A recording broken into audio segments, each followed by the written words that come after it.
Hey everyone, welcome back to my channel. It's Aust here, and today I wanted to put together a little health and fitness type Q&A for you because I always get asked those sorts of questions on my Instagram. Now I can answer a lot of nutrition related stuff because that's what I'm studying, but some of the fitness questions I'm not qualified to answer. So today I have my boyfriend and my trainer Bo Bressington here. Hello guys. And Bo has what have you studied? List all the things. Well, first of all, I have dry lips, so it might be really weird for me to talk.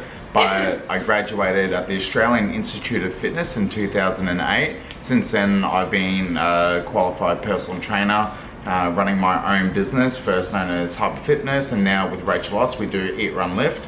I had the Diploma of Fitness, got a diploma in small business, National Academy of Sports Specialist Training. I've studied small nutrition courses, massage, and I've pretty much learned how to do a lot of rehab stuff as well from my personal training and personal injuries I've had myself, and a whole heap of other little things that will help you succeed in life with your health and fitness. Okay, so basically I put up a question on my Instagram and I was just like, if you guys have a health or fitness related question, chuck it here and hopefully we can answer it. So I'm going to go through these and we'll just try and get in as many as we can, and we're just going to be pretty honest about it, like not really beat around the bush or anything. So let's get started. Let's beat some bushes. What advice do you give to foodies who love food as much as fitness but can't make it through a week without a few donuts and cupcakes? How often are you eating these donuts and cupcakes? I would like to answer this one, and I would like to eat this one too. You gonna answer it? No. Okay, well, you haven't really specified how much you're eating. I mean, you can still have cupcakes and donuts and, I don't know, pizza and burgers and things, but limit it. Pick one meal a week, or we do 2 meals a week where you just eat whatever you like, and the rest of the time make sure you're eating really healthy food. That way if you're limiting it to those set times, you know you're not going to have too many, because you can't eat too many in one sitting, and you're not going to be eating them all throughout the week, which is going to undo you really. And what I find with a lot of things like cupcakes and sugary stuff is that sugary stuff can actually make you store fat in really unwanted places. So if you have something like cupcakes, soft drinks, lollies, they're going to be really high GI, so there's no fiber in them, so they're not going to actually be produced through your body as efficiently. So what happens is that they just they go through a lot of other processes, but do you know where they store? On your love handles, and that's not what we want. At what time do you recommend to exercise? Is it wrong to exercise at night? Exercise when you can. Exercise isn't about just strictly following a routine. If you can do that, and if you've got nothing to hold you back, yeah, but sometimes you might be tired in the morning or tired at night, but you might have a time where you're feeling really fresh, you got nothing to do, just bang, get up, go do some exercise. Doesn't matter what it is. Just as long as you are doing something to start off with. This is for people that are trying to get into exercise. Do you think it's possible to still have a great fitness life but drink often? Yeah, of course. If you have a liver of like steel. No. If you're drinking, you don't touch the light bulbs. I wasn't touching the light bulbs, it was just shining my eye. If you're drinking, you're actually stopping your body from recovering properly. Your body will slow down its metabolism because the human body would rather burn alcohol before it will burn fats, before it will burn carbohydrates, anything like that. So it's going to go to the alcohol first to burn that off and get that out of your system, and then it will start burning what else is in there. So that's going to slow down your metabolism, and also it can slow down your human growth hormone. So it's going to take you a lot longer to develop any muscle mass if you're drinking regularly. Like, you drink every now and again, whatever, doesn't matter, but regularly is probably not very good. Oh, you'll like this one. How do you train your belly part? It's just not going away. Your what? Belly, like the little pudge. Okay, so this is a shout out to ATP Science, who have released a supplement called CoreRx. So anything that's a stressor in life, whether it's external, internal, mental, physical, can cause cortisol, and cortisol is a hormone that actually makes you put belly fat on. So you know how you get that little pudge that feels like a little ring around like the bottom of your belly? That's caused by stress. So reduce stress in your life, and you'll see a really big change in your belly. It's time to work out after breakfast, or should I work out right after I wake up? It depends what you're doing. So if I am doing weight training, I have to eat a lot of food first so that I have fuel. If you're just gonna do cardio, it's okay if you don't have breakfast, depending on what your body's like. If you're one of those people who passes out when they don't eat, then have some breakfast. What I recommend if you're gonna be doing what we call fasted cardio is to have some branched chain amino acids so you don't burn muscle mass. We sell some branched chain amino acids on our website, www.eatrunlift.me/supplements. It'll be here in the description. I like doing that. It happens. So when you take these, they'll stop your muscles from breaking down and turning into glycogen, which will then turn into fat that stores on your belly again from cortisol. How many calories do you generally aim to burn per workout? As many as I can. A million. I don't count calories in, I don't count calories out. There's too much effort. I don't care. I just try to work as hard as I can in the gym and eat as healthy as possible, with the exception of my 2, I guess, cheat meals. It's not really a cheat, like I'm allowing myself to have it, I'm not cheating. But relaxed meals, what are you gonna call that? Yeah.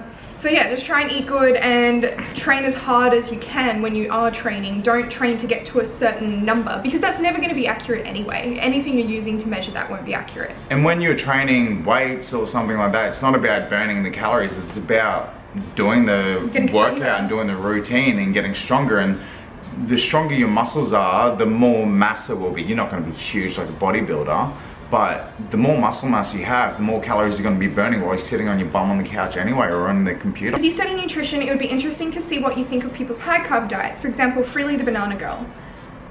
Let me take a second to talk about this.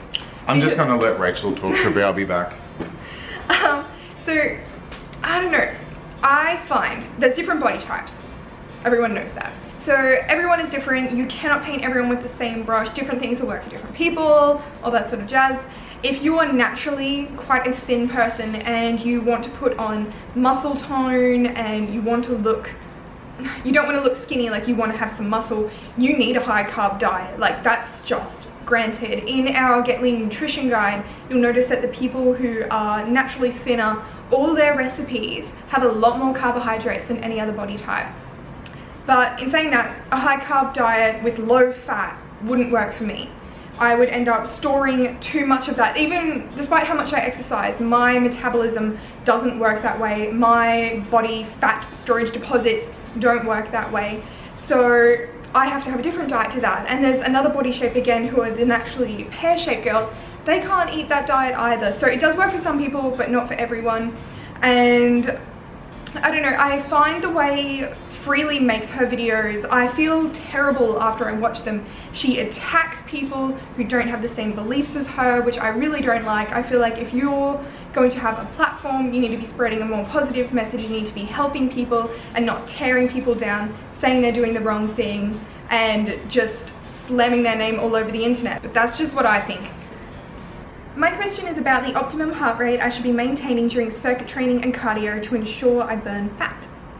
I don't believe you should be maintaining a certain heart rate zone. So imagine like you've got 4 levels or even 3 levels for a beginner. So you want to do a warm-up one, which is going to get your heart rate up to around 115, and then something a little bit higher, like just do a little circuit, maybe 2 exercises together, it goes for about 3 or 4 minutes, and then maybe bump it up to around 125 to 130, and then do the same thing but different exercises. So start with something easy, then something mid-level, and then something that you find hard, something that's going to make you burst your bubble, nearly make you spew. I don't want you to spew because it's it's gross, and it will kind of take back everything that you've worked for, and then bring it back down. Or if you're hardcore, go up to around 150, which is your highest that I think you should be going at. Because it all depends on, and it's all relative to what your fitness levels are. How do you train for bigger glute muscles but a smaller waist? Part of that is genetics, but part of it's genetics as well. Like if you naturally don't have a waist, it's going to be very hard for you to taper a waist. But the way that we, well, Bo designed the Get Lean training program is to do that, because we're finding a lot of girls really want that figure. So What I find the challenge is when people do squats, deadlifts, any exercise, that they don't know where to put the right foot placement and where the weight of disposition should be going. We have a video on that. Because if you lean forward a little bit too much through a squat, it's going to activate your quads more than your glutes. So if you watch our video, we'll put a link. No, we'll put it in the description box. Put it in the description box underneath my chair. And it'll show you where you should be putting your feet, and that'll help you get better glutes. Big bum, big booty bitches. How did you get thinner arms? How often do you exercise in a week? My arms have bane like the bane of my existence. I exercise probably 6 days a week, and 2 of those days include training my arms. I used to only do them once a week, but I've stepped it up to doing twice a week within the last 2 months. And we've found, even like very quickly, since I had my tonsils out, because do you want to explain it? You were the one that read it. Okay, so your tonsils, if you have any sort of infection, can interact with your thyroid, and your thyroid gland, when it doesn't activate the T4, I'm just trying to remember off the top of my head, I may be wrong, but it produces more estrogen, and when you have high estrogen, as we've explained in other things, you can go back of your arms, around your hips and your thighs. And now that Rachel's activating more metabolism through her thyroid, because it's not infected, she's actually burning fat on her arms faster. So that's another thing. If you want to get leaner arms, you have to reduce the amount of estrogen that is coming into your You don't want too much. There is a line. So things like being on the contraceptive pill can be one of them. I'm not telling you to, you know, go YOLO and sleep with a lot of people without protection or contraceptive, but have a talk to your doctor and see if there's one that doesn't produce as much estrogen. How do you find time for fitness, work and personal life and not being completely exhausted 24/7? I'm having some trouble with finding the energy now. Eat better food. That is like the key. Drink more water and eat better food. So we're talking lots of fruits, vegetables, whole grains, legumes, nuts, all of that sort of thing. If you're not fueling your body with the right food, you're not going to have energy. My question is, when introducing supplements to your diet, which ones would you recommend introducing first? Well, it's a supplement, so what are you lacking? You can't really give the same thing to everyone, because some people get enough protein as part of their diet and they don't need a protein supplement. Other people need to supplement vitamins because they're not getting enough vitamins in their diet, whether it's like B12 because you're a vegetarian or a vegan, or B3 because you're depressed. And that's another thing. If you are a vegetarian or vegan, on the supplement side of things, L-carnitine, which is found mainly in meats, eggs, fish, all those kind of guys. It's an amino acid. It's an amino acid that can actually help you burn fat and give you more energy. So if you're a lethargic vegan or vegetarian, have a look into that. Would you ever consider competing in a bikini contest? I think she should. No. Not really though. I would have to wear too much fake tan. And those clear heels? No. What tips or advice would you give for someone who isn't really keen with fruits and veggies? You have to eat your fruit and vegetables. What are you eating if you're not eating fruit and vegetables? Cupcakes. But donuts. Tell us what you're eating. The minerals that you need for your body to function are in your fruit and in your vegetables. There's so many chemical reactions going on all the time in your body that you have to have them there, or you're going to start to get sick. So fully sick. Not fully sick. Like really, fully sick. But if you don't really like them, try adding them into other things. So if you're not too keen on fruit, maybe in the morning have like porridge or oats or something and put some berries in it, put apples, pears in it, and that's your fruit done for the Oranges. day. Well, if you only want to eat a few fruits, then that's done for the day. Of course, you can eat more fruits later on as snacks. That's what I like to do. Or if you don't like vegetables, start adding spices to them, pop them in your other meals, disguise the taste at first if you really can't stand it, but you'll get used to them and you really need to have them. What rhymes with orange? Nothing. It's a Q&A, you need to answer this. But nothing does, nothing rhymes with purple. What are your inner thigh exercises? That's one of my main problem areas, and also muffin top. Deadlifts. I don't really have specific inner thigh exercises. My workout routine is following our Get Lean exercise program, which is what I was doing when I was training with Bo, but now we've just written the program into ebook form. I just pop it on my iPod and I take it to the gym with me. That's what I do. I follow the legs day in there. That's how I train my bum, my legs, my inner thighs, even my abs, really, like my core. A lot of people ask me how I train my bum and everything like that. It's all in that exercise guide. That is what I follow. And like I said about 7 minutes ago, if I'm right, thumbs up for me, talking about your insulin, your love handles, that's all from sugar. That's how you're gonna get rid of those muffin tops. Is being vegetarian or vegan actually healthy? I want to be vegetarian for the animals, but everyone keeps on telling me that I might get sick. Thanks, I love your videos, thank you. Well, you're welcome. If you're going to be vegetarian or vegan and you're going to do it properly, you'll be fine. You can actually end up healthier than when you were eating meat. Like your cholesterol levels will be lower and all sorts of good stuff like that. But if you don't do it properly, like if you're going to be one of those vegans who's just going to eat like tofu, coconut ice cream, tofu and Oreos, then yes, you will get sick. But with any diet, if you're following it wrong, if you're not getting the micronutrients that your body needs, you're going to get sick. How do I motivate myself to start a healthy lifestyle and stick to it when I've got a lot of other responsibilities such as university and work, which occupies so much of my mind, time and energy? Let us tell you a thing. So I'm studying a Bachelor of Psychology and Advanced Diploma of Nutritional Medicine. I was also working a part-time job, 20 to 25 hours a week.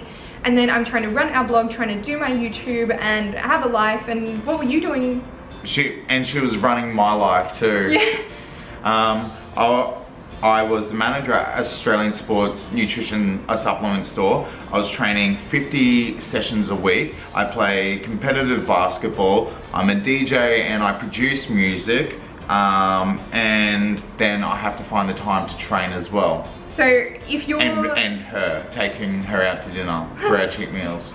But if you really want to be healthy, there's going to be a deep reason. I don't know about you, but I don't think you should exercise to look a certain way because you don't know how you're going to look at the end of it anyway. Exercise and fitness should be about your overall health, improving like your lung capacity and your strength and being able to lift more weight. Like I know that I've lost weight and it's cool to look at and everything, but I'm way more impressed when I can pick up something really, really heavy and the guy next to me is only lifting half of what I'm lifting. That's more rewarding to me. And whilst Rachel was talking, I was in deep thought and I got a little bit personal. I know a lot of people make excuses by saying they've got anxiety and depression and stuff like that, but you know what? So do I. And so do millions of other Australians. And don't let that hold you back. If it's holding you back, go see a doctor, go see a psychologist.